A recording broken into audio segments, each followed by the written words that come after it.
சகோதர சகோதரிகளே, இந்த நேரத்தில் நாம் ஜீவனுள்ள தேவனை ஆராதிக்கின்றோம். அவர் நம் வாழ்க்கையில் வந்திருக்கிறார். நாம் எத்தகைய விஷயங்களை செய்ய போகிறோம் அவர் வந்தால் என்று சேர்ந்து ஜீவனுள்ள தேவரே வாரும் என்ற பாடல் மூலமாக அவரை போற்றி பாடுவோம்.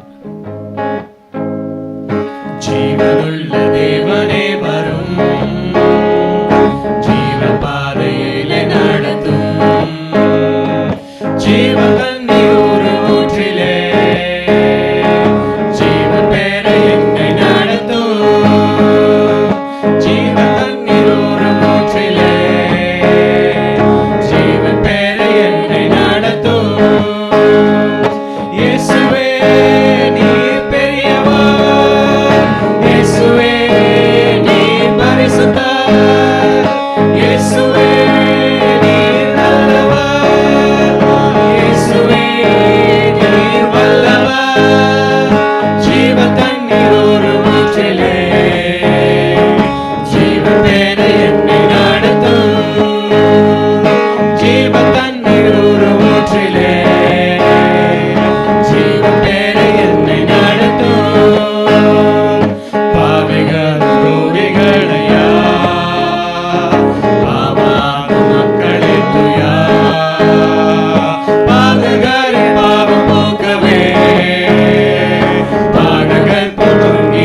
கடவுளை துதிக்கும் பொழுது இந்த நேரத்தில் துதித்து பாடிட பாத்திரமே பாடலுடன் தொடர்ந்து பாடுவோமாக.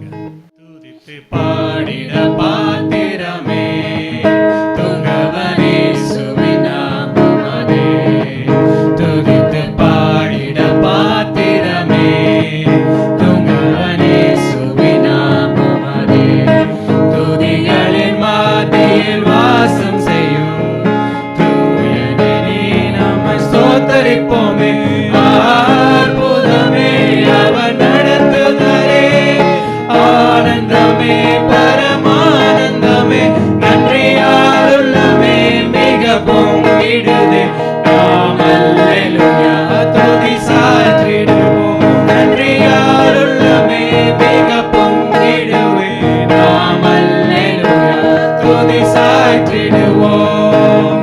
கடந்த நாட்களில் கண்மணி போ கருத்துடன் நம்மை காத்தாரே, கடந்த நாட்களில் கண்மணி போ கருத்துடன் நம்மை காத்தாரே, காத்தரையே நம்மை ஜீவித்திட கிருபையில் சோத்தரிப்போமே.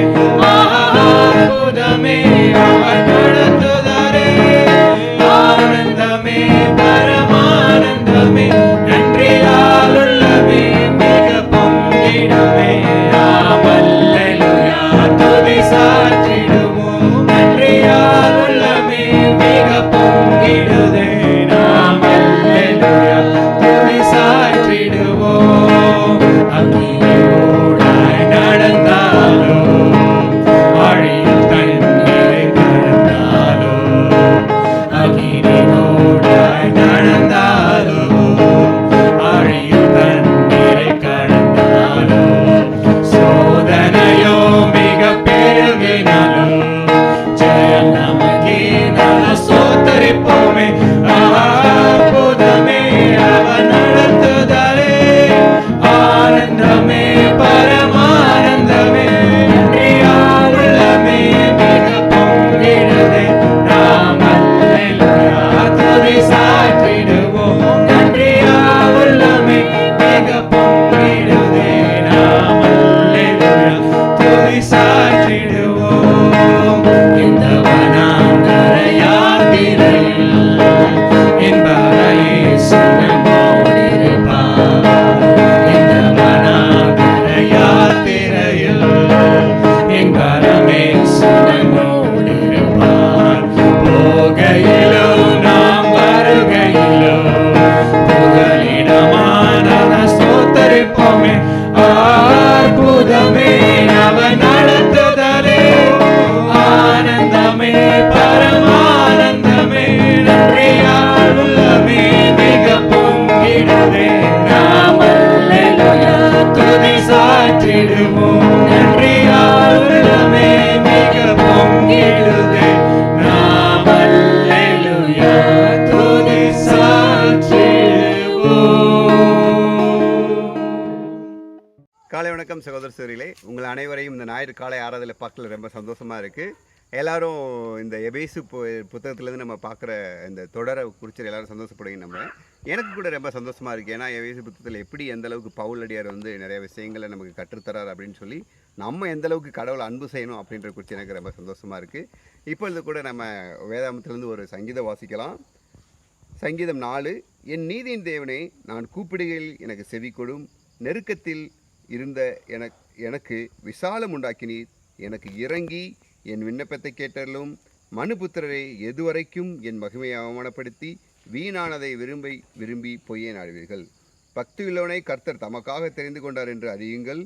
நான் கர்த்தரை நோக்கி கூப்பிடுகையில் அவர் கேட்பார். நீங்கள் கோபம் கொண்டாலும் பாவம் செய்யாதிருங்கள், உங்கள் படுக்கையிலே உங்கள் இருதயத்தில் பேசி கொண்டிருங்கள். நீதியின் பலிகளை செலுத்தி கர்த்தர் மேல் நம்பிக்கையாக இருங்கள். பாருங்கள், இந்த வசனத்தில் கூட கடவுள் சொல்கிறாரு, பக்தி உள்ளவனை வந்து கர்த்தர் வந்து தெரிந்து கொண்டாருன்னு சொல்லி. ஸோ நம்ம எல்லாருமே பக்தி உள்ளவங்க இருக்கிறனால தான் ஞாயிற்றுக்கிழமை காலையில் கூட அது மாதிரி நம்ம மிட் வீக்கில் கூட நம்ம எல்லாம் பங்கெடுக்கிறோம். ஸோ அது கண்டிப்பாக நம்ம கர்த்தர் வந்து நாம் வந்து கடவுளை தெரிஞ்சுக்கொள்ள, கடவுள் தான் நம்மளை தெரிஞ்சு கொண்டிருக்காரு. நம்ம கூப்பிடும்போது அவர் கேட்கிறார் அப்படின்னு போட்டிருக்கு. இன்னும் இந்த 4வது வசனம் பார்த்தீங்கன்னா அந்த எபேசி புத்தகத்தில் அதே வசனம் மாதிரி இங்கே இருக்குது பாருங்கள். நீங்கள் கோபம் கொண்டாலும் பாவம் செய்தாருங்கள்னு. எபேசியில் இதே வசனம் நம்ம படிக்கிறோம் இல்லையா, 4ஆம் அதிகாரத்தில், உங்களுடைய எரிச்சல் வந்து தனியே கடவுது, கோபம் செஞ்சாலும் என்ன பண்ணக்கூடாது, நம்ம பாவம் செய்யக்கூடாது அப்படின்னு சொல்லியிருக்கு. ஸோ உங்கள் எல்லாரையும் இந்த காலை நேரத்தில் இந்த வசனத்தையும் நான் உங்களுக்கு தெரியப்படுத்தி உங்கள் அனைவரும் இந்தி கிறிஸ்துவின் சார்பாக வருக வருக என்று வரவேற்கிறேன். இன்றைக்கி கூட நமக்கு குரு பிரதர் வந்து ஒரு நல்ல செய்தியை, தேவனுடைய செய்தியை இந்த புத்தகத்திலேருந்து கொடுக்க இருக்காரு. அதை நம்ம கேட்கும்பொழுது அனைவரும் நம்ம இருதயத்தை திறந்து அந்த வசனத்தை கேட்கலாம். அதை தொடர்ந்து நற்கரணையான இருக்கும். இப்பொழுது கூட நம்ம ஜெபத்தோடு ஆரம்பிப்போம். அன்பும் மகா இரக்கமும் பரிசுத்த தகப்பனே, இந்த காலையில் காமை துதிக்கிறோம், ஸ்தோத்தரிக்கிறோம், வணங்குகிற வாழ்த்திய ராஜா. நீர் நல்லவர், வல்லவர், கிருபையுள்ளவர், நேற்றும் இன்றும் என்று மாறாதவர், எங்களுக்காக மறித்திருந்தவர். உம்முடைய கையில் ஒப்பு கொடுக்கிறோம், வணங்குகிற வாழ்த்திகிறோம். இந்த நாளில் கூட கர்த்தாவே, நாங்கள் அனைவருமாக கூட கர்த்தாவே, ஆண்டவரே அங்கிள் சரி, ஆன்டி சரி, ஆண்டவரே சகோதர சகோதரிகள் ஒவ்வொருவரும் கூட கர்த்தாவே, இந்த நேரத்தில் இதில் பங்கெடுக்கிற காணுகிற ஆண்டவரை ஒவ்வொருவரையும் நீர் ஆசீர்வதியும். அவர்களுக்கு தேவையான ஆண்டவரை சந்தோஷம், சமாதானம் அனைத்தையும் நீர் தாமே தாருங்க ராஜா. நாங்கள் கேட்கிற வசனத்திலிருந்து நிறைய விஷயங்கள் நீங்கள் கற்றுக்கொள்ளவும் உமக்கு உண்மையில பிள்ளைகளாக இருக்கும் உதவி செய்யுங்க. இந்த ஆராதனை ஆரம்பம் முதல் இறுதி வரை உடைய கையில் ஒப்புக் கொடுக்கிறோம். நீரை பொறுப்படுத்தும், நடத்தும். துதிக்கணமையில் உமக்கே செலுத்திடும். எல்லாவற்றையும் இயேசு நாமத்தில் கேட்கிற நல்ல பிதாவே, ஆமேன்.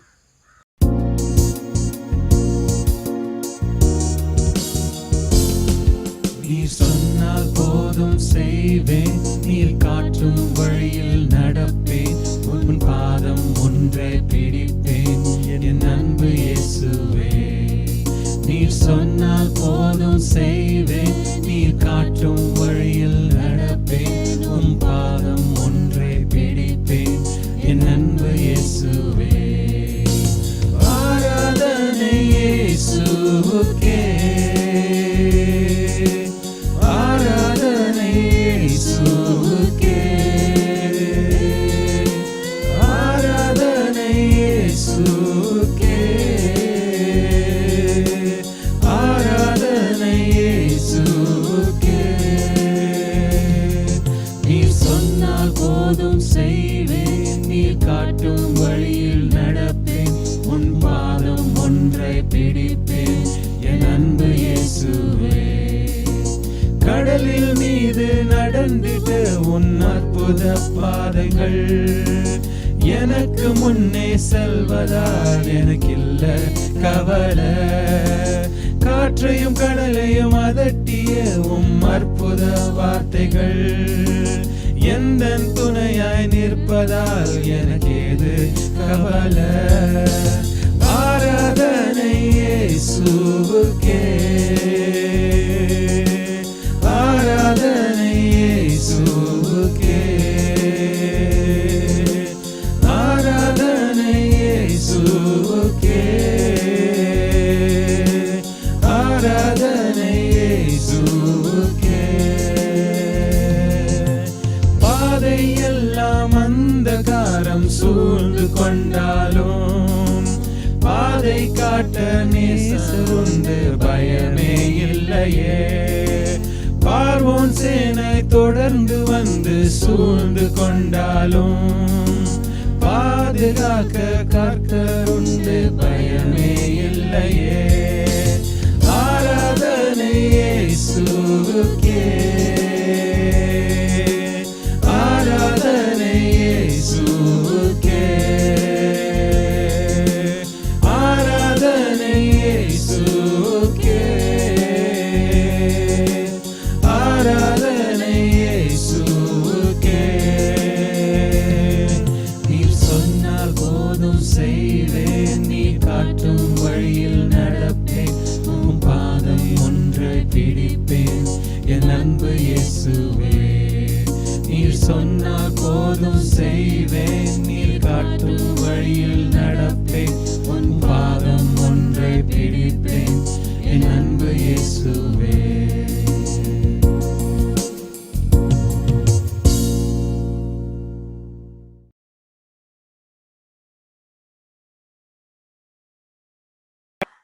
அனைவருக்கும் காலை வணக்கம். சகோதர சகோதரிகளே, நீங்களும் உங்கள் குடும்பத்தில் உள்ள அனைவரும் சுகமாக இருக்கிறீர்கள் நான் விசுவாசிக்கிறேன். கடந்த சில வாரங்களாக நமக்கு மிக சிறப்பான முறையில நாம் அநேக காரியங்களை கற்றுக்கொண்டோம்.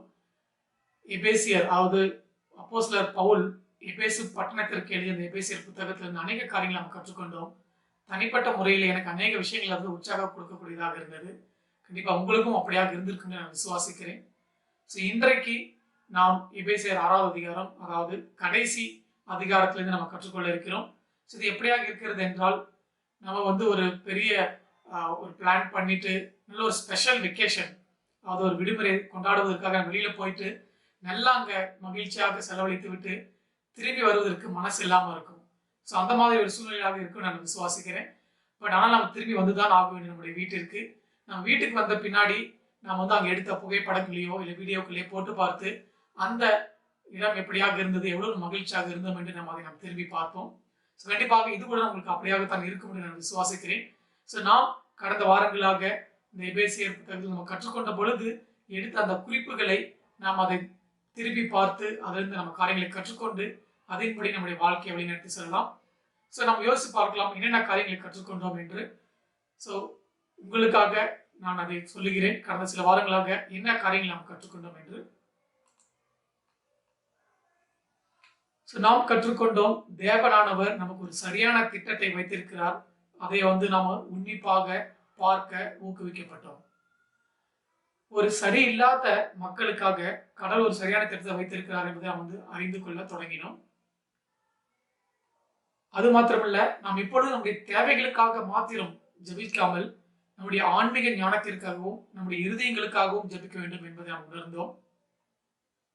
அதே மாதிரி நம்முடைய விசுவாசத்தின் மூலம் நம்ம ஒவ்வொருவரும் தேவனுடைய கிருபையினால ரட்சிக்கப்பட்டோம் அப்படின்னு சொல்லிட்டு நம்ம கற்றுக்கொண்டோம். அது மாத்திரமல்ல, நாம் ஒற்றுமையாக இருக்கும்போது நமது உறவில் உள்ள பிளவுகளை எவ்வாறு அதை அழித்து அமைதியை மீட்டெடுக்க உதவும் என்பதை நாம் புரிந்து கொண்டோம். அது மாத்திரல்ல, நாம் தேவனுக்குள்ளாக இருக்கிறோம் என்றால் நாம் வெவ்வேறு வகையான மக்களாக இருந்தால் கூட நாம் பலதரப்பட்டவர்களாக இருந்தாலும் ஒற்றுமையாக இருக்க வேண்டும் என்று நாம் கற்றுக்கொண்டோம். இந்த காரியங்கள் எல்லாம் நம்ம கடந்த சில வாரங்களாக கற்றுக்கொண்டோம். இன்றைக்கு நம்முடைய செய்தியின் தலைப்பு ஆன்மீக போரில் ஆன்மீக ஆயுதங்களை பயன்படுத்தி ஆன்மீகமாக வெற்றி பெறுவது. இன்றைக்கு நம்ம எபேசியர் 6வது அதிகாரத்திலிருந்து நம்ம கற்றுக்கொள்ள இருக்கிறோம். நம் செய்திக்கு போவதற்கு முன்பாக ஒரு சிறிய ஜெபத்துடன் நம்ம தொடங்கலாம். அன்பின் ஆண்டவரே, இந்த நல்ல காலை வேளைக்காக உமக்கு நன்றி செலுத்துகிறோம். அப்பா, இதோ கடந்த 10 மாதங்களாக 2021ஆம் ஆண்டில் முழுவதுமாக எங்களோடு கூட நீங்கள் மட்டுமாக நீங்கள் பொறுப்பெடுத்து இந்த நாள் வரை எங்களை வழிநடத்த அந்த கிருபைக்காக நன்றி செலுத்துகிறோம். தேவனே, இந்த காலையில பிராணிலே உங்களுடைய செய்தியை கேட்பதற்கு நீர் கொடுத்த இந்த வாய்ப்புக்காக நன்றி செலுத்துகிறோம். அப்பா, இந்த செய்தியை கேட்டுக்கொள்கிற ஒவ்வொரு சகோதர சகோதரியை நீங்கள் தொட்டு ஆசீர்வதிங்க. ஆண்டவரே, நாங்கள் என்ன காரியங்களை கற்றுக்கொள்ள இருக்கிறோமோ அதை எங்களுடைய வாழ்க்கையை நாங்கள் பயன்படுத்தி அதை நீங்கள் பின்பற்றுவதற்கு நீங்கள் தரிசனமாக ஜெபிக்கிறேன். சப்பா, மீதான நம்முடைய பரிசுத்தாளரை கொண்டு வழிநடத்தமா கேட்டு இயேசு நாமத்தில் ஜெபிக்கிறோம் ஜெனல பிதாவே, ஆமென். இன்றைக்கு நாம இந்த எபேசியர் புத்தகத்தினுடைய கடைசி அத்தியாயத்திற்கு வந்திருக்கிறோம். இந்த புத்தகமானது அப்போஸ்தலராகிய பவுல் ரோம் அந்த இடத்துல இருந்த பொழுது, சிறையில் அடைக்கப்பட்டிருந்த பொழுது அந்த எபேசு பட்டணத்தவர்களுக்கு எழுதின ஒரு புத்தகமாக இருக்கிறது. இன்றைக்கு நம்ம எபேசியர் 6வது அதிகாரம் சொன்ன உடனே நிறைய பேர் யோசிச்சிருக்கலாம், ஓகே, ஆர்மர் ஆஃப் காட், அதாவது தேவனுடைய அந்த கவசம், சர்வாயுதம், இது நிறைய தடவை நம்ம கேள்விப்பட்டிருக்கோமே அப்படின்னு சொல்லிட்டு நம்ம கவனம் செலுத்தாமல் போகலாம். நாங்கள் எல்லாரையும் கவனம் செலுத்தும்படி நான் உற்சாகப்படுத்துகிறேன். ஏனென்றால் இன்னும் நமக்கு அந்த போர், அதாவது ஆன்மீக போர் முடிந்து விடவில்லை. நாம் ஆன்மீக போரில் தான் தொடர்ந்து கொண்டிருக்கிறோம். நாம் தொடர்ந்து நம்முடைய காரியங்களை செய்யும் பொழுதுதான், நாம் செய்கின்ற அந்த எந்த ஒரு வேலையிலும் நாம் முயற்சி செய்யும் பொழுதுதான் வெற்றி அடைய முடியும். நீங்க தயவு செய்து கவனம் செலுத்தி நம்ம காரியங்களை கற்றுக்கொள்ளுமாறு நான் கேட்டுக்கொள்கிறேன். இன்றைக்கு நம்முடைய செய்தியின் முதலாவது குறிப்பு, நம்முடைய தேவைகளை நாம் தேவனிடத்திலிருந்து பெற்றுக்கொள்ள வேண்டும். எபேசியர் 6வது அதிகாரம் வசனங்கள் 10 - 18 வரை வாசிக்க இருக்கிறோம். நாம் ஒவ்வொரு வசனமாக பார்க்கலாம். ஒவ்வொரு வசனமும் இன்றைக்கு நமக்கு என்ன சொல்லுகிறது என்று நம்ம கற்றுக்கொண்டு அதன்படி நம்ம சில விஷயங்களை நம்ம மாற்றிக்கொள்ளலாம். 10வது வசனம் சொல்கிறது, கடைசியாக என் சகோதரரை கர்த்தரிலும் அவருடைய சத்துவத்தின் வல்லமையிலும் பலப்படுங்கள். நம்ம கர்த்தருக்குள்ளாக பலமாக இருக்க வேண்டும் என்று வசனம் சொல்கிறது. கர்த்தருக்குள்ளாக நம்ம பலமாக இருக்க வேண்டும் என்பது நாம தெரிந்து கொள்ள வேண்டிய ஒரு விஷயமாக இருக்கிறது. அது நம்முடைய ஒரு முடிவாக இருக்க வேண்டும். அடுத்து 11வது வசனம் வாசிக்கலாம். நீங்கள் பிசாசின் தந்திரங்களோடு எதிர்த்து நிற்க திராணி உள்ளவர்களாகும்படி தேவனுடைய சர்வாயுத வர்க்கத்தையும் தரித்துக் கொள்ளுங்கள். இந்த இடத்துல பார்க்கும் பொழுது நாம் தேவனுடைய பக்கத்துல, அதாவது கடவுளின் பக்கத்துல நம்ம வெற்றி பெற விரும்பினோம் என்றால் கடவுளுடைய அனைத்து சர்வாயுதம், அதாவது சர்வாயுதம் என்று சில விஷயங்களை சொல்கிறதா என்னன்னு நம்ம டீட்டெயிலாக பார்க்கலாம். ஸோ அந்த எல்லா காரியங்களும் நம்ம எடுத்துக்கொண்டு நாம் வந்து அந்த பிசாசுக்கு எதிராக போரிட வேண்டும் என்று இந்த வசனம் சொல்கிறது. 12வது வசனம் இப்படியாக சொல்கிறது, ஏனெனில் மாம்சத்தோடும் இரத்தத்தோடும் அல்ல, துரைத்தனங்களோடும் அதிகாரங்களோடும் இப்பிரபஞ்சத்தின் அந்தகார லோகாதிபதிகளோடும் வானமண்டலங்களில் உள்ள பொல்லாத ஆவிகளின் சேனைகளோடும் நமக்கு போராட்டம் உண்டு. இங்கு வசனம் சொல்லுகிறது, நம்முடைய அந்த போராட்டமானது மக்களுக்கு எதிராக கிடையாது, ஆனால் பிசாசுக்கு எதிரான ஒரு போராட்டமாக இருக்கிறது. நீங்களோ நானோ பிசாசுக்கு எதிராக சண்டையிடும் பொழுது நம்முடைய சொந்த முயற்சினாலேயோ இல்லை சொந்த பலத்தினாலேயோ கண்டிப்பா நம்மளால வெற்றி பெற முடியாது. இங்க பவுல் வந்து அந்த யூஸ் பண்ற வார்த்தை, அவர் அந்த ஒரு போராட்டத்துக்கு என்ன வார்த்தை யூஸ் பண்ணுகிறார் என்றால் கிரீக் வார்த்தை பேல், அப்படி என்றால் மல்யுத்தம் என்று அர்த்தம். ஸோ நமக்கும் அந்த பிசாசுக்கு இருக்கிற அந்த போராட்டமானது ஏதோ வந்து ஒரு தொலை தூரத்தில் இருக்கிற ஒரு விஷயத்தை வந்து குறித்தாக்கி அழித்து விட்டு நம்ம பாதுகாப்பாக வச்சுக்கிறது, அதோட முடிஞ்சிச்சு, அப்படி கிடையாது. ஆனால் இது ஒவ்வொரு நாளும் நமக்கும் பிசாசுக்கும் இடையிலே நடக்கின்ற ஒரு மல்யுத்தமாக, ஒரு யுத்தமாக இருக்கிறது. கண்டிப்பாக இந்த விஷயமானது ஒரு உடல் பூர்வமான பிரச்சனை கிடையாது, உடல் பூர்வமான சண்டை கிடையாது. இது வந்து ஒரு ஆவிக்குரியமான ஒரு பிரச்சனையாக இருக்கிறது, ஆவிக்குரிய சண்டையாக இருக்கிறது. நமக்கும் மக்களுக்கும் இருக்கிற சண்டை கிடையாது. மேபி சில மக்களால் நம்ம காயப்பட்டிருக்கலாம், ஸோ அந்த பிரச்சனை நம்ம எதிர்கொண்டு இருக்கவில்லை. இல்லை யாராவது நம்ம வந்து காயப்படுத்தியிருக்கலாம், யாராவது நம்மளோட சண்டை போட்டிருக்கலாம், இல்லை நம்ம பேசுகின்ற காரியங்கள், இல்லை நாம் இருக்கின்ற விதம் மற்றவர்களுக்கு பிடிக்காம இருக்கலாம். ஸோ நாம் இதனோடு சண்டையிட்டுக் கொண்டிருக்கவில்லை. ஆனால் நாம் பிசாசு அவனுடைய அந்த திட்டங்களுக்கு எதிராக நாம் சண்டை போட்டுக் கொண்டிருக்கிறோம். சில நேரங்களிலே பிசாசு சில மனிதர்களை கூட நமக்கு எதிராக பயன்படுத்துவான். ஆனால் நாம் சண்டையிட்டுக் கொண்டிருப்பது மனிதர்களுடன் அல்ல, பிசாசுக்கு எதிராக. வசனம் 13 இப்படியாக சொல்கிறது, ஆகையால் தீங்கு நாளிலே அவைகளை நீங்கள் எதிர்க்கவும் சகலத்தையும் செய்து முடித்தவர்களாய் நிற்கவும் திராணியுள்ளவர்களாகும்படிக்கு தேவனுடைய சர்வாயுத வர்க்கத்தையும் எடுத்துக்கொள்ளுங்கள்.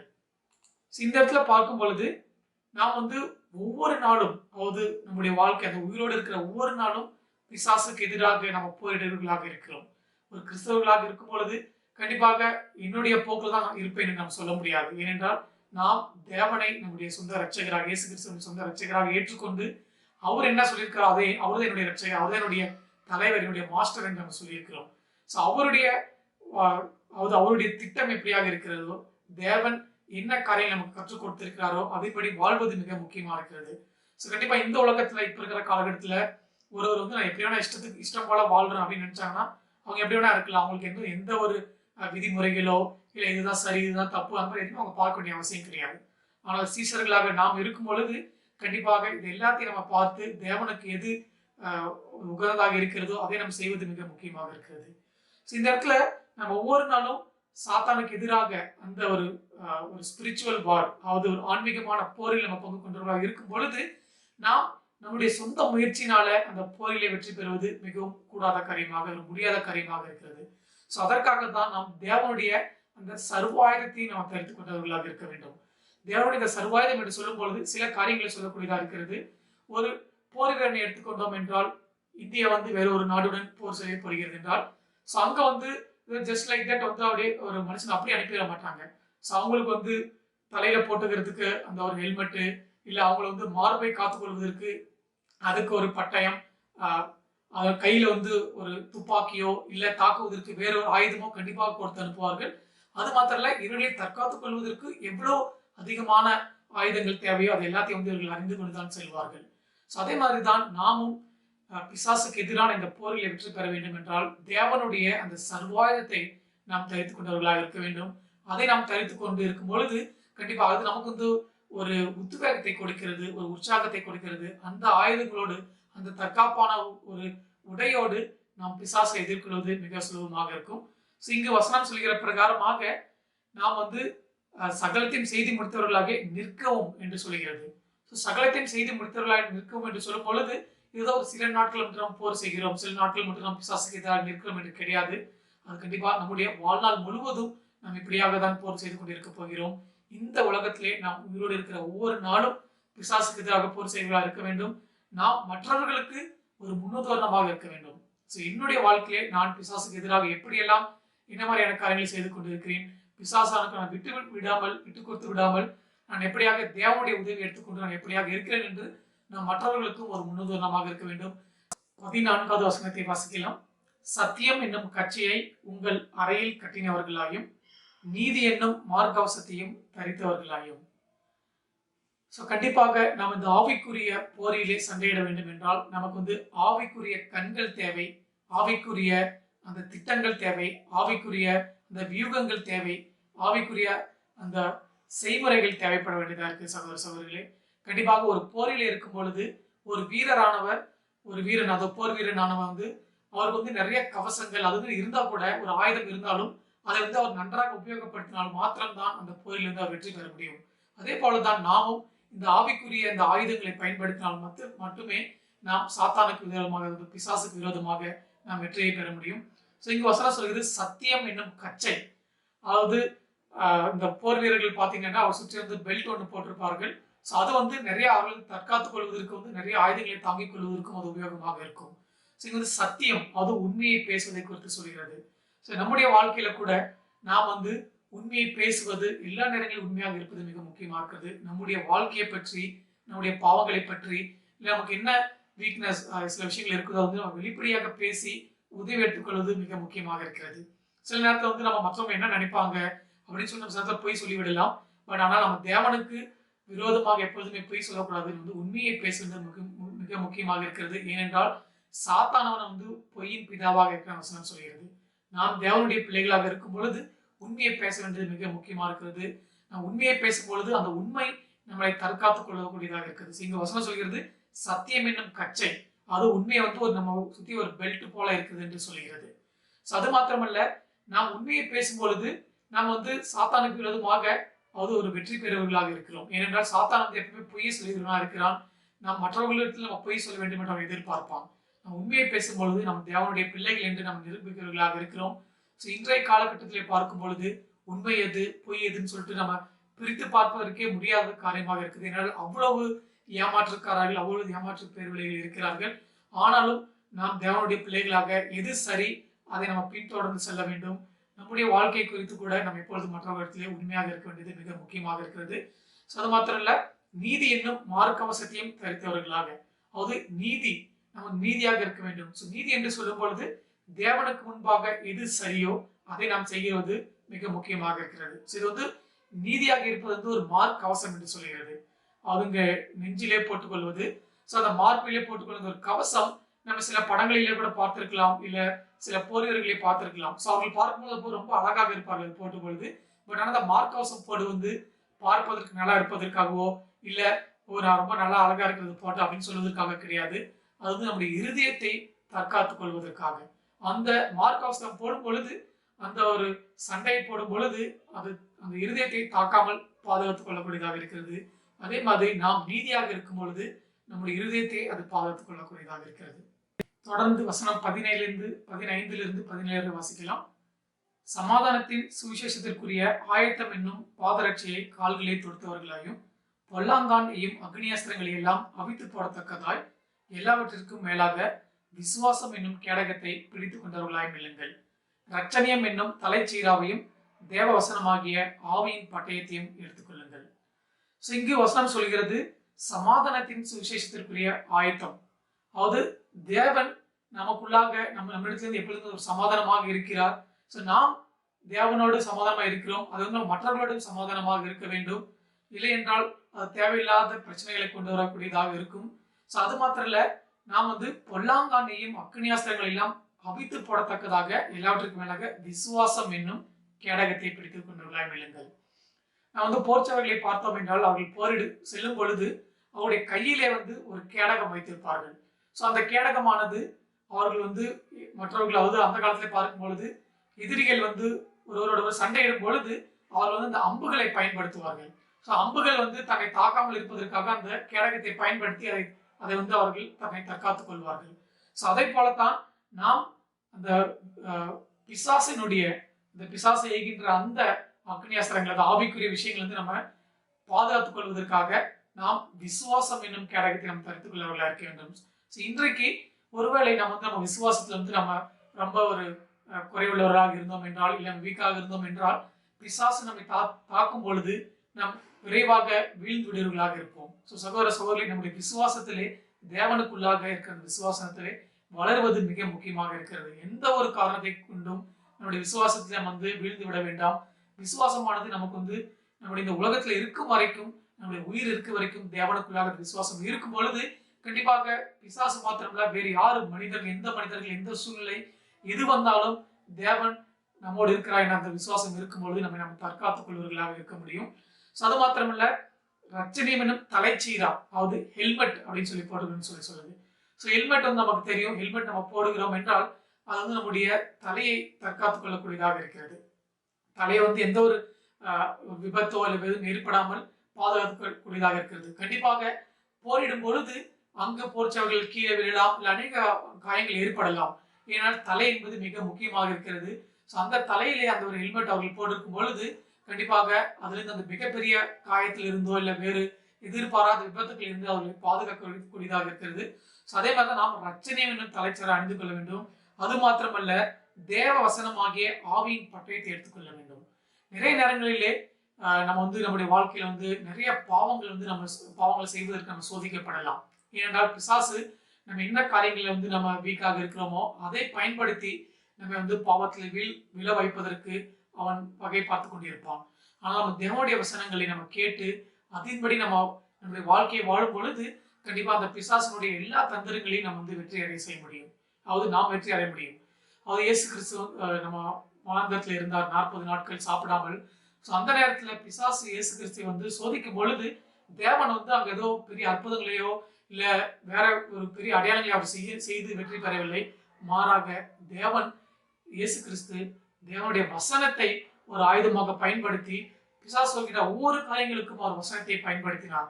வசனத்தின் மூலமாக பிசாசை அவர் வந்து வெற்றி கொண்டார். இன்றைக்கு சகோதர சகோதரி, நாம் அநேக நேரங்களுடைய தேவனுடைய வசனத்தை கேட்கிறவர்களாக இருக்கிறோம். அநேக நேரங்களில் நம்முடைய தனிப்பட்ட வேதாகம படிப்பில் கூட நம்ம தேவனுடைய வசனங்களை படிக்கிறவர்களாக இருக்கிறோம். இப்பொழுது கேள்வி என்ன இருக்குது என்றால், அந்த வசனங்களை நம்ம எவ்வாறாக பயன்படுத்துகிறோம் என்பது மிக முக்கியமாக இருக்கிறது. கண்டிப்பாக நம்ம வந்து ஏதோ ஒரு கடமைக்காக நம்ம வசனங்களை படிக்காமல் வசனத்தை கேட்கிறவர்களாக இராமல் நம் வசனங்களை நம்முடைய வாழ்க்கையிலே, அதாவது வசனம் சொல்கிறது பட்டயத்தை போல பயன்படுத்த வேண்டும். அதாவது அந்த எதிரிகளை வந்து அந்த பட்டயம், அந்த கத்தியை பயன்படுத்தி தான் வந்து அவர்களை வந்து வீழ்த்துவார்கள். அதேபடியாக தேவனுடைய வசனமாக இந்த பட்டயத்தை பயன்படுத்தி நாம் பிசாசை வீழ்த்தக்கூடியவர்களாக இருக்கலாம்.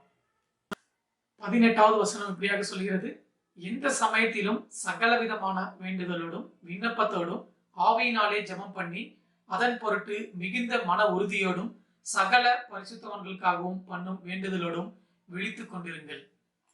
இங்கு பார்க்கும் பொழுது நாம் வந்து எப்பொழுதுமே ஜெபித்துக் கொண்டிருக்க வேண்டும் என்று வசனம் சொல்கிறது.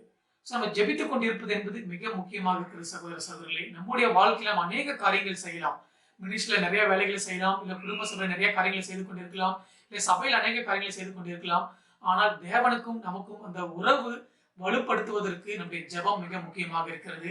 அந்த ஜெபம் நாம் வந்து அன்றாடம் ஒவ்வொரு நேரத்திலும் தேவனிடத்தில் செல்ல ஒரு வழிவகை செய்யக்கூடியதாக இருக்கிறது. ஏனென்றால் அது என்ன காட்டுகிறது என்றால், நான் வந்து என்னால் எதையும் செய்ய முடியாது, நான் வந்து எனக்கு தேவனுடைய உதவி தேவை.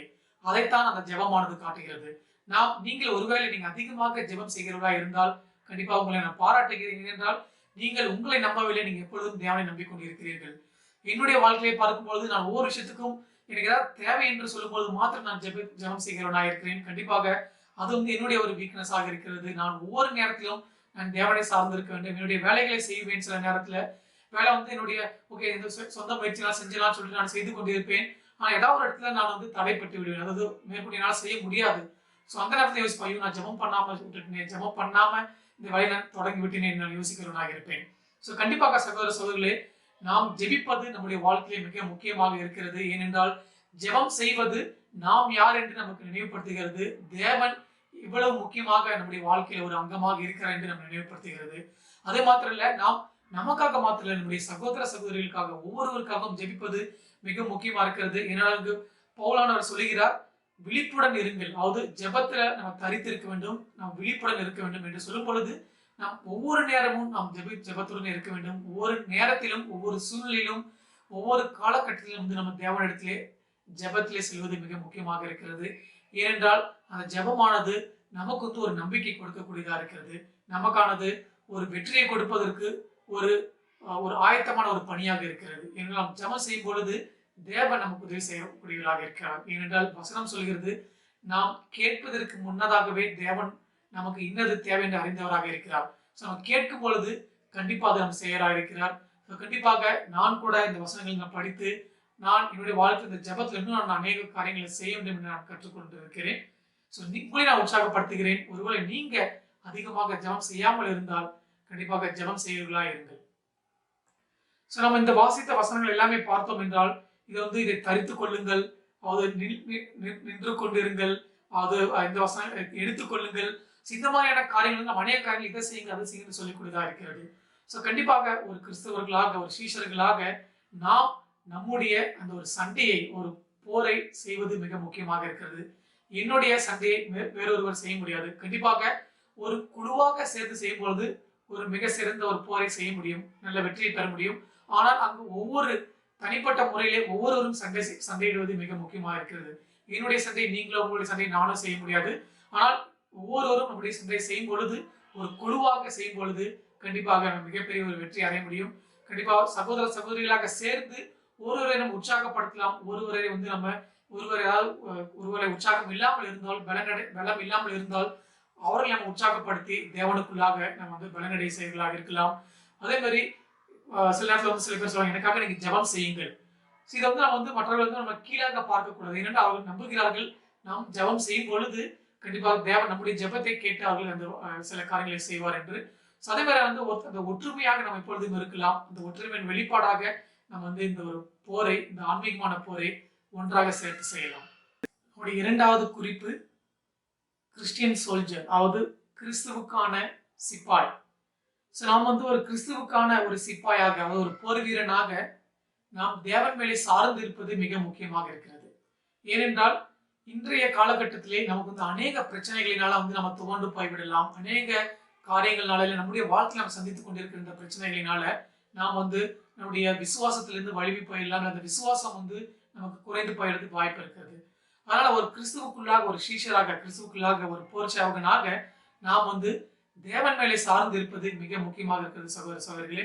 ஏனென்றால் வசனம் 19 இப்படியாக சொல்லுகிறார், சுவிசேஷத்திற்காக சங்கிலியால் கட்டப்பட்டிருக்கிற ஸ்தானாதிபதியாக நான் அதை பற்றி பேச வேண்டியபடி தைரியமாய் பேசத்தக்கதாக. இங்க சொல்லுகிறார், தேவனுடைய அந்த சுவிசேஷத்தை பேசுவதற்கு அவர் கட்டப்பட்டிருக்கிறார். அப்படின்னா அதற்காக தான் இவர் கட்டப்பட்டிருக்கிறார். தேவனுடைய வார்த்தை அவர் பேச வேண்டும் என்று சொல்லுகிறார். நிறைய நேரத்துல நம்ம மற்றவர்கள் எனக்காக ஜெபம் பண்ணுங்க, எனக்கு உடம்பு சரியில்லை அதுக்காக ஜெபம் பண்ணுங்க, இல்ல என்னுடைய பண பிரச்சனை இருக்கு அதுக்காக ஜெபம் பண்ணுங்க, இல்ல குடும்பத்துல இந்த மாதிரி பிரச்சனைகள் இருக்குது, என்னுடைய வேலையில பிரச்சனை இருக்கு, இல்ல வேற அநேக காரியங்களுக்காக நான் மற்றவர்களை ஜெபம் பண்றது கேட்டுகளாக இருக்கிறோம். கண்டிப்பாக மற்றவர்கள் ஜெபம் செய்து கேட்பது ஒன்று, அது தப்பு இல்லை. கண்டிப்பாக மற்றவர்கள் ஜெபம் செய்வது ரொம்ப நல்லதுதான். ஆனால் இன்னைக்கு கேள்வி என்னவா இருக்கு என்றால், நம்ம இந்த உலகப்புறமான காரியங்களுக்காக மாத்திரம் மற்றவர்களுக்கு ஜெபம் பண்ண சொல்லி கேட்கிறோமா அப்படின்றது ஒரு கேள்வியாக இருக்கிறது. ஏனென்றால் வசனம் 1 கொரிந்தியர் 9:16 நாம் வாசித்தோம் என்றால் இப்படியாக சொல்கிறது, சுவிசேஷத்தை நான் பிரசங்கித்து மேன்மை பாராட்ட எனக்கு இடமில்லை, அது என்மேல் விழுந்த கடமையா இருக்கிறது, சுவிசேஷத்தை நான் பிரசங்கியாதிருந்தால் எனக்கு ஐயோ. அதாவது பவுல் பிரசங்கிக்கணும் அப்படின்றது என்மேல் விழுந்த கடமையா இருக்குது, அதை நான் பிரசங்கிக்காம போனா அது என்மேல் எனக்கு ஐயோ அப்படின்னு சொல்லுகிறார் பார்க்கிறோம். அது மாத்திரம் இல்ல, இங்க எபேசியர் 6வது அதிகாரத்துல பார்த்தோம் என்றால் 20வது வசனத்துல சொல்கிறார், நான் தைரியமாய் என் வாயை திறந்து சுவிசேஷத்தின் ரகசியத்தை அறிவிக்கிறதற்கு வாக்கு கொடுக்கப்படும்படி எனக்காகவும் விண்ணப்பம் பண்ணுங்கள். இங்க பவுல் நான் ஜெயில இருக்கிறேன். ஆக்சுவலா இந்த வசனங்கள்ல அவர் ஜெயில இருந்து எழுதியிருக்கிறார், அவர் சிறைச்சாலையில இருந்து. நான் ஜெயில இருந்து வெளியில வந்து எனக்கு அதுக்காக ஜெபம் பண்ணுங்க, தயவுசெய்து எனக்கு ரொம்ப நாளா கஷ்டமா இருக்குது அந்த மாதிரி அவர் சொல்லல. ஆனா எனக்காக ஜெபம் பண்ணுங்க. எதுக்கு அப்படின்னா, நான் தைரியமா என் வாயை திறந்து தேவனுடைய அந்த சுவிசேஷத்தினுடைய ரகசியத்தை அறிவிக்கணும், அது எனக்கு கொடுக்கப்படும்படி எனக்காக ஜெபம் பண்ணுங்க. இன்றைக்கு கேள்வி என்னவா இருக்குது சகோதர சகோதரிகளே, இன்றைக்கு எனக்காவது நீங்க நம்ம யாரையாவது நான் தேவனுடைய வார்த்தையை நான் மற்றவங்களுக்கு சொல்லிக் கொடுக்கணும், எனக்கு அதுக்காக ஜெபம் பண்ணுங்க அப்படின்னு சொல்லி கேட்டிருக்கமா? நான் இது வரைக்கும் நிறைய நேரத்துல அந்த மாதிரி ஒரு டைம் கூட பண்ணதே கிடையாது. நிறைய நேரத்துல என்னுடைய ஜாபுக்காக இல்லை என்னுடைய குடும்பத்துக்காக ஜெபம் பண்ணுங்க, இல்லை எனக்கு உடம்பு சரியில்லை அதுக்காக ஜெபம் பண்ணுங்க.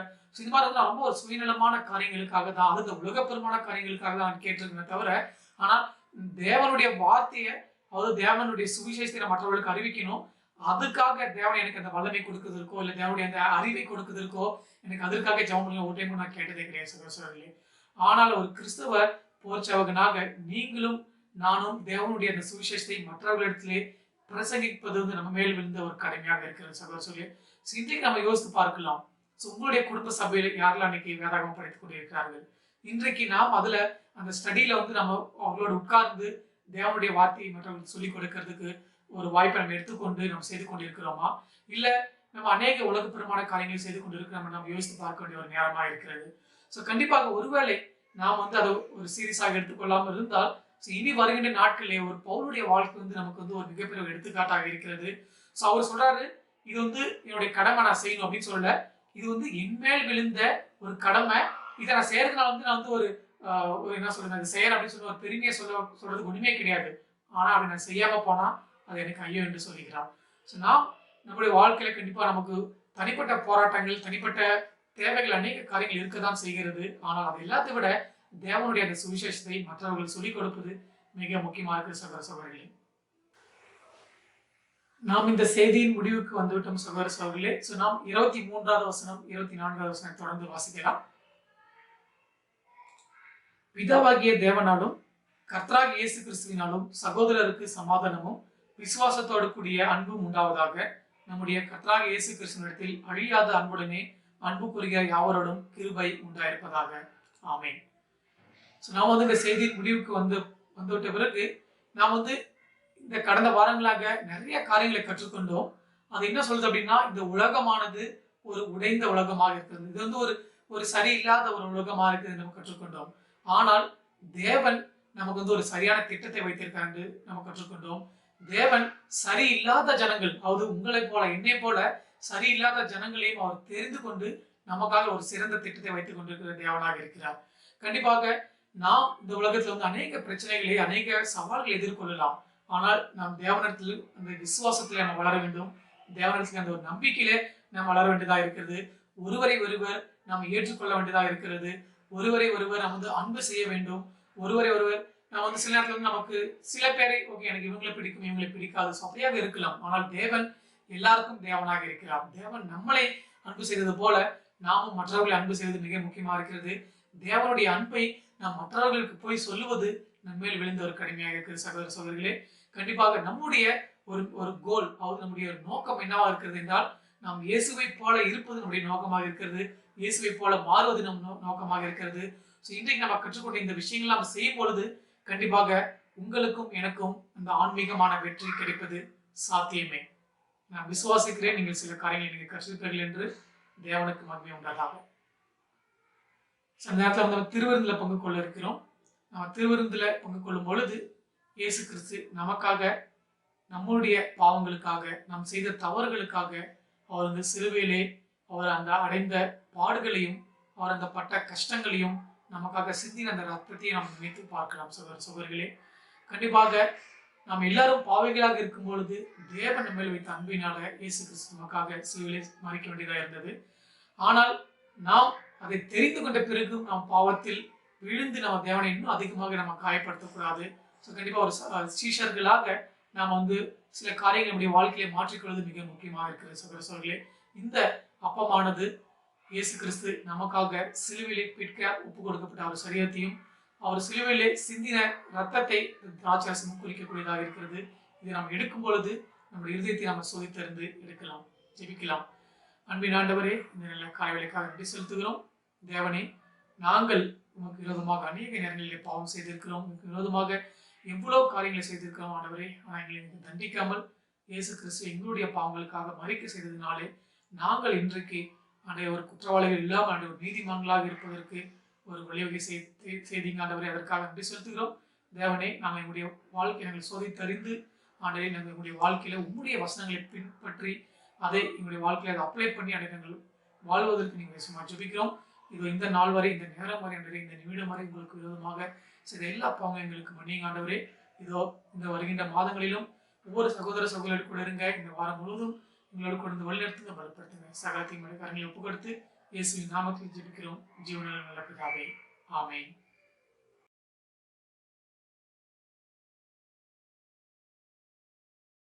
தாய் போ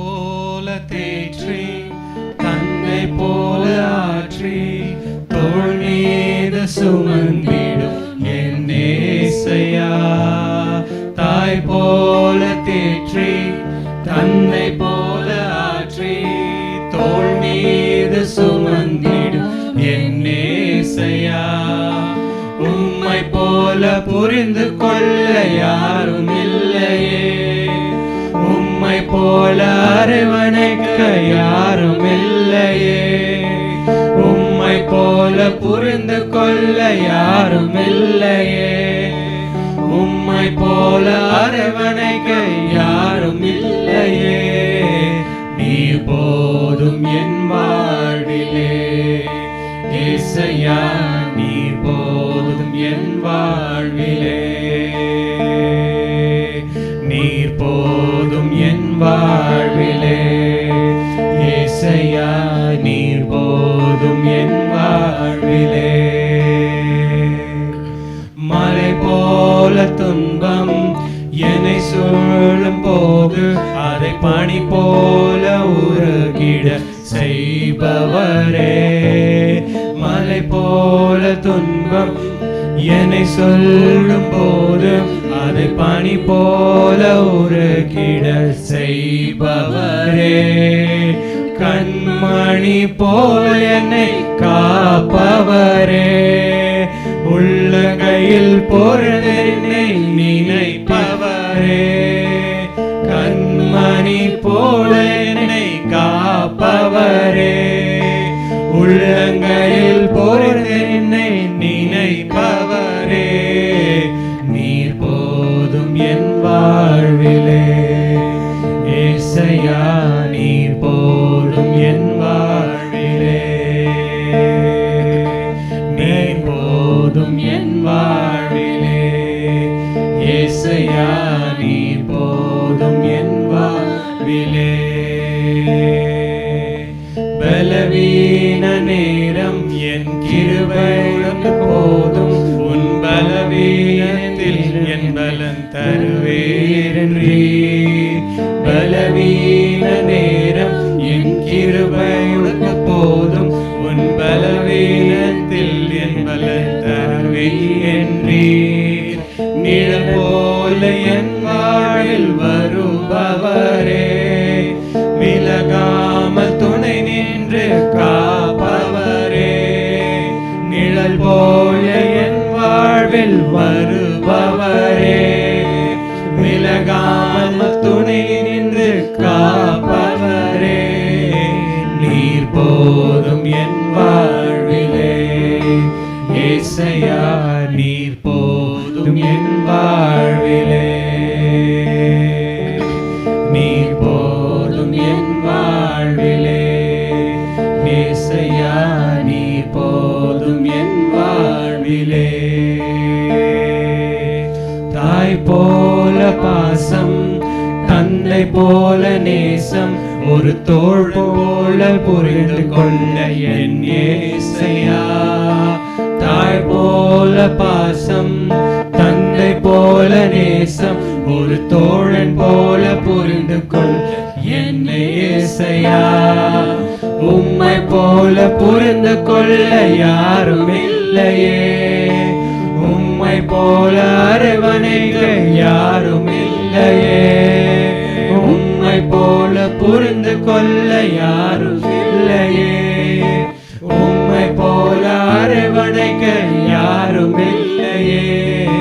நீர் போதும் என் வாழ்விலே என் ஏசையா, நீர் போதும் என் வாழ்விலே, நீர் போதும் என் வாழ்விலே ஏசையா, நீர் போதும் என் வாழ்விலே. அனைவருமே நல்ல செய்தி கேட்டிருப்பீங்கன்னு நான் விசுவாசிக்கிறேன். நானும் ரொம்ப என்ஜாய் பண்ணேன், அதுக்காக நன்றி. நீங்கள் கேட்ட செய்தியை தயவுசெய்து உங்கள் நண்பர்கள்ட்டையோ உங்கள் பக்கத்து வீட்டுக்காரங்கள்ட்டையோ இல்லை உங்கள் பேரண்ட்ஸ்கிட்ட கூட நீங்கள் ஷேர் பண்ணுங்கள். அது ரொம்ப ஒரு நல்ல விஷயம். இன்னைக்கு கூட நமக்கு சில அறிவிப்புகள் இருக்குது, தயவுசெய்து நோட் பண்ணிக்கோங்க. நவம்பர் மாதம் முழுவதும் நமக்கு ஜூம் மூலமாக நமக்கு சர்வீஸ் இருக்க போகுது. அடுத்து நவம்பர் 14ஆம் தேதி சர்வீஸ் நம்ம சர்ச் வைடாக எல்லாருமே பெங்களூர் முழுவதுமாக எல்லோரும் சேர்ந்து சர்வீஸ் அட்டன் பண்ண போகிறோம். அன்னைக்கு தலைப்பு வந்து நான் கடவுளுடைய பிள்ளை என்கிற தலைப்பில் அன்றைக்கி சர்வீஸ் இருக்கும். சரிங்களா? அதேமாதிரி சர்ச் வைடாக லீடர்ஸ் மீட்டிங் வருகிற 28ஆம் தேதி, நவம்பர் மாதம் 28ஆம் தேதி சாயங்காலம் 4 மணிக்கு ஜூமில் இருக்கும். எல்லா தலைவர்களும் பங்கெடுக்கும்படி கேட்டுக்கொள்ளப்படுகிறீர்கள். அதே போல் நம்ம மந்த்லி கான்ட்ரிபியூஷன் எல்லோரும் இப்போ கொடுத்துக்கிட்டு வர்றீங்க, அதற்காக நன்றி. தயவுசெய்து உங்கள் குடும்ப சபையில் அனைவரும் கொடுக்கறதுக்கு அவங்கள உற்சாகப்படுத்துங்க. இன்றைக்கி கேகேசி அதாவது சிறுவர்களுக்கான கூட்டம் இது கிடையாது. அதனால் தயவுசெய்து உங்களோட பிள்ளைங்களுக்கு அதை ஞாபகப்படுத்துங்க. நன்றி. இப்போ கூட நம்ம ஜெபத்தோடு நம்ம இந்த ஆராதனையை முடிக்கலாம். அன்பு மகா இருக்கும் பிரச்சனை தகப்பனே, இந்த நேரத்துக்காக நன்றி ராஜா. உங்களுடைய கையில் ஒப்பு கொடுக்கிறோம். வணங்குகிற வாழ்த்துகிற தகப்பனே, நீரே ஆசீர்வதியும் பலப்படுத்தும் வழிநடத்தும். துதி கன மகிமையெல்லாம் உமக்கே செலுத்துகிறோம், வணங்குகிறோம், வாழ்த்துகிற தகப்பனே. நாங்கள் கற்றுக்கொண்ட விஷயங்களை நாங்கள் அதை நடைமுறைப்படுத்துவதற்கு உதவி செய்யுங்க. அது உங்களுடைய கையில் எங்களை ஒப்பு கொடுக்கிறோம் ராஜா. நீங்களே பொறுப்பெடுத்துங்க, வழிநடத்துங்க ராஜா. ஆண்டவர் ஒவ்வொரு ஆன்டிஸ் அங்கிள்ஸையும் ஆசீர்வதிங்க. ஒவ்வொரு ஆண்டவரை கர்ப்பிணி பெண்களையும் ஆசீர்வதிங்க. வேலை ஆண்டவர் இல்லாதவர்களே ஆசீர்வதிங்க. ஆண்டவரை சம்பள குறைவானவர்களை ஆசீர்வதிங்க. அவர்களுடைய தேவைகளை சந்தித்து ஆண்டவரை மறுபடியுமாக ஆண்டவர் வேலை கிடைக்குமாறு, சம்பள உயர்வு கிடைக்குமாறு, போனஸ் தடை உள்ளவர்களுக்கு அதுக்கு திருப்பி கிடைக்குமாறு கிருபை செய்யுங்க. உங்களுடைய கையில் ஒப்பு கொடுக்கிறோம் ஆண்டவர். கர்ப்பிணிமார்கள் நல்ல சுக பிரசவம் நடப்பதற்கு ஹெல்ப் பண்ணுங்க. ஒவ்வொரு ஆன்டிஸ் அங்கிள்ஸ் அனைவருக்கும் எந்த சுகவீனம் எது ஏற்படாமல் காத்துக்கொள்ளுங்க ஆண்டவர். உங்களுடைய கையில் ஒவ்வொரு ஒப்பு கொடுக்கிறோம். நீரே வழிநடத்தும், பலப்படுத்தும், பொறுப்படுத்தும். இந்த வாரம் முழுதும் உங்களுடைய பிரசனம் எங்களோடு இருக்கட்டும். நாங்கள் படுக்கையிலும் சரி, பகலிலும் சரி, செய்கிற ஒவ்வொரு நேரத்திலும் ஆண்டவரே எல்லா காரியங்களும் ஆண்டவரே அது சீராக அமைவதற்கு, செவையாக அமைவதற்கு உதவி செய்யுங்க. உங்களுடைய கையில் ஒப்பு கொடுக்கிறோம், வணங்குகிற வாழ்த்துகிறோம். எல்லாவற்றையும் எங்களுக்காக மறுத்து உயிர்த்தெழுந்த கல்வாரி ரோஜாவாகிய இயேசு ராஜா நாமத்தில் கேட்கிற நல்ல பிதாவே, ஆமென்.